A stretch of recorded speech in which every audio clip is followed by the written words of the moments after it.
Morning, welcome to LoFi listening. Still on holidays. I've been a bit of a cranky bum last few days though, so probably need to continue to have this Bible stuff change me. That's hear what it's got to say this morning. Therefore, each of you must put off falsehood and speak truthfully to your neighbour, for we are all members of one body. Okay, short and sweet. Each of you, no, I don't get to escape this one. Well, okay, put off. Okay, yes, that's the thing. We had to put off our old way of life. That was yesterday, last episode. Put off what? And so today, the big ticket item on the chopping block is falsehood. So we got to get rid of that. Let's try and draw a guillotine there. Okay, falsehood.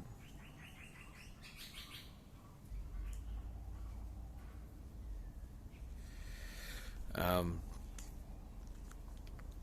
speak truthfully to your neighbour. Who is my neighbour? That's really taking me to Jesus, obviously, isn't it?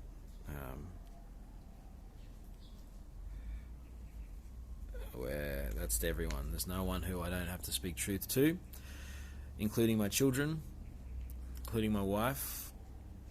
When you think, oh, they're the obvious ones that I'm always going to speak truthful to, yeah, but they're the ones you most likely want to deceive, because they're the ones who you most likely want to think that you're amazing and awesome and haven't done something wrong. If you're anything like me.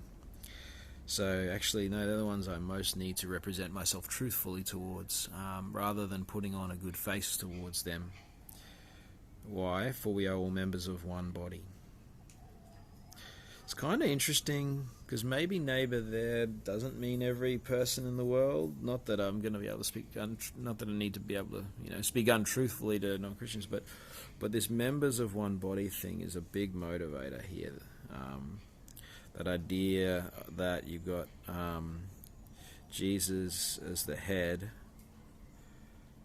of the body, and then the rest of us being these other parts.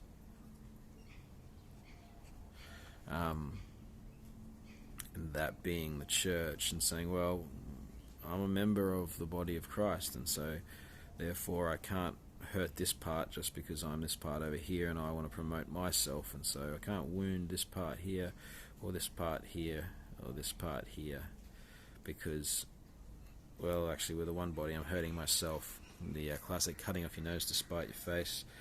Not that I get that metaphor particularly, but anyway.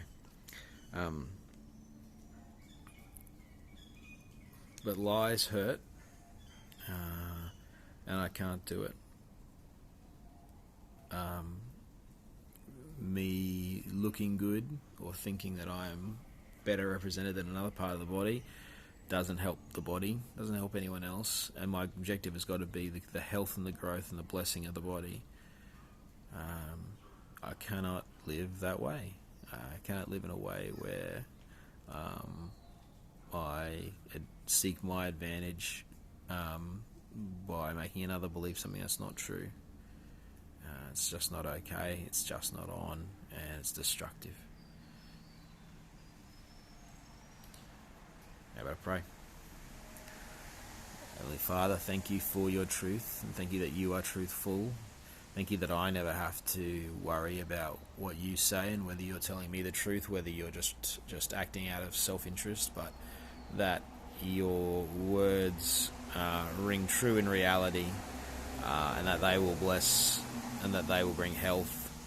Father, I pray that my words would be true and bless and bring health, rather than be deceptive and hurt, particularly, Father, for the body of the church, that I would not be wanting people to think better of me than I am. Particularly, it's tempting, not that in any way more than others, but tempting for me, God, to look good as a pastor so that people will trust the words that I say and trust the words I say about you, rather than if I'm honest about myself and let my weaknesses and sin become apparent as if they weren't already, thinking, oh, then they won't trust me, so my ministry will be not as powerful and therefore they won't love you so much. But the opposite is true.